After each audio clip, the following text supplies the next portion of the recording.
Erica? Can you describe the elements of this expansion? My understanding is there's 24 people currently on the team. Is it redistributing them into these areas? And then, I guess, second, this would be a follow-up, but does it require, do you have to get SPOG's approval to go beyond 24? Yeah, so the first point, we've had 6 responders piloting downtown for the first year. We were really studying those calls. We were most often dispatching the team alongside police, which I maintain was a very good approach because I could assess, are they safe? They filed a report after every single occasion. Was there any adverse impact? Did you connect people to services? Are we basically responding to the right types of calls? So very quickly, after about 600 calls, it became clear we were getting it right. I much more frequently send fire out who need police alongside or backup. That happens every day. So we know how to do that in first response. We're all on police channels, and we can easily redirect.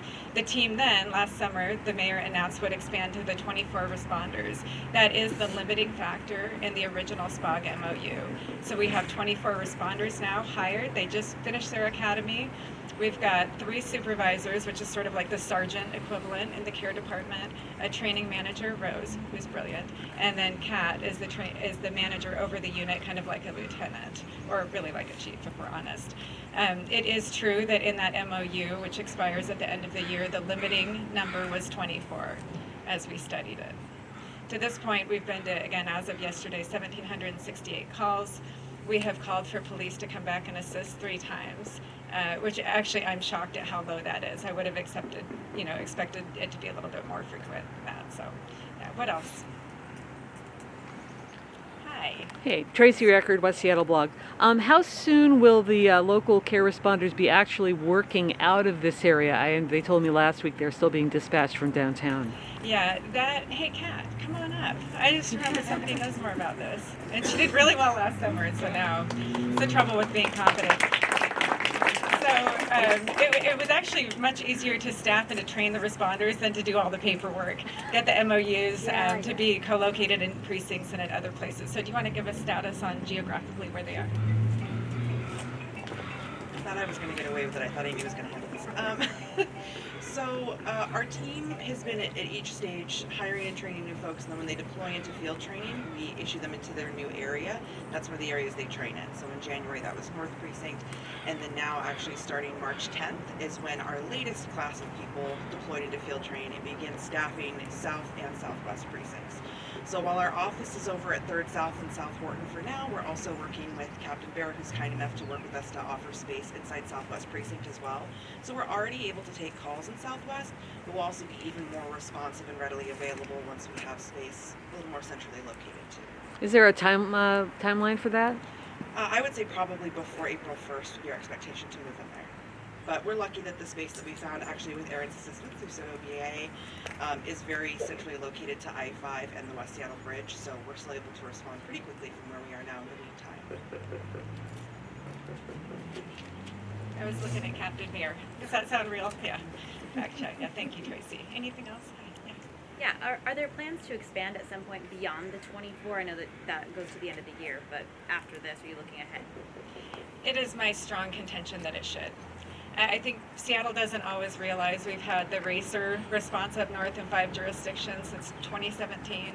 There are teams that are successful in Bellingham. We've been doing this work all across the country. I love it that I'm being given so much praise for being novel. It's not novel. It's not novel. I'm flying to Albuquerque next weekend to speak at their press event. Their care responders, that unit, ACS, has responded to 100,000 calls in 3 years. And if you look at their police data and listen to Chief Medina, he says dramatic improvement to police staffing, police morale, reduction in property crime, reduction in violent crime.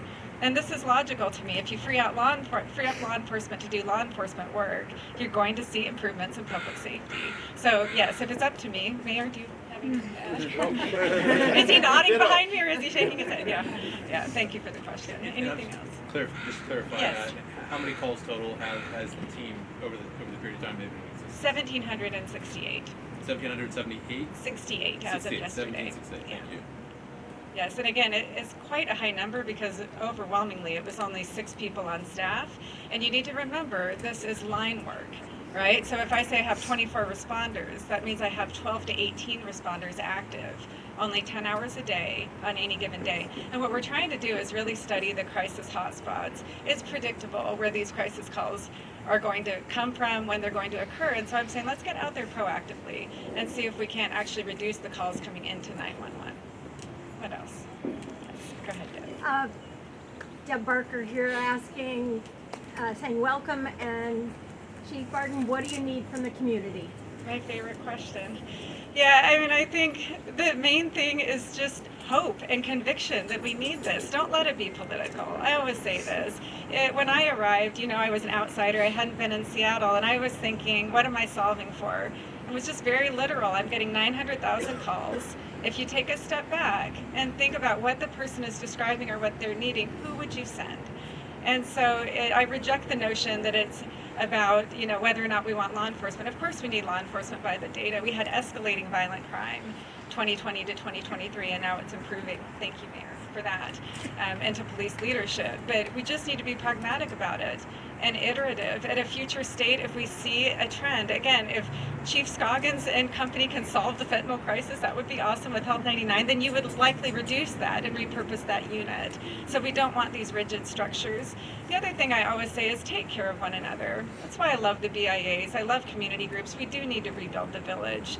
So many of the calls that we respond to relate to intense loneliness and isolation and despair and despondence. We are social creatures, and we do best in environments like this. We need that. That's fundamental to what it is to be human. So everybody should be volunteering. Everybody should be engaging. And again, I want us to focus on what works and let go of the past. Thank you for my favorite question. Yeah. Erica. Question for the mayor about CARE. I thought we were going to have a first. My presser, where I didn't get asked one question, I was great there. Before I answer your question, I did want to thank Charlotte, Aaron, and Carol Ann for being vocal and committed to your communities and to the safety of everyone. Thank you very much.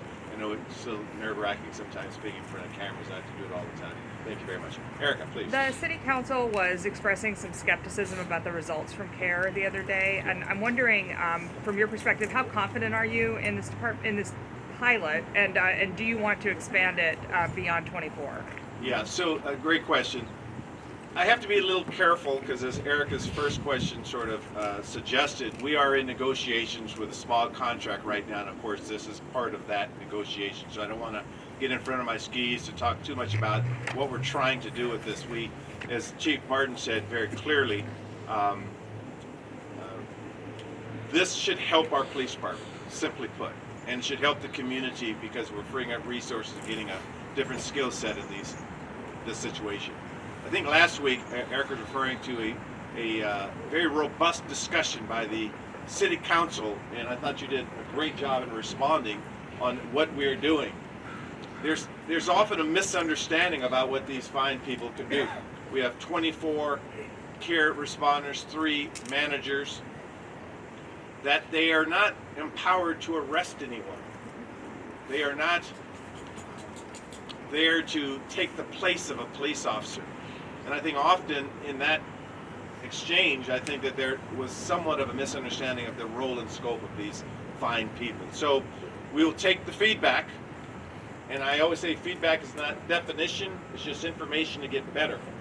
And we have a great team of CARE responders, committed.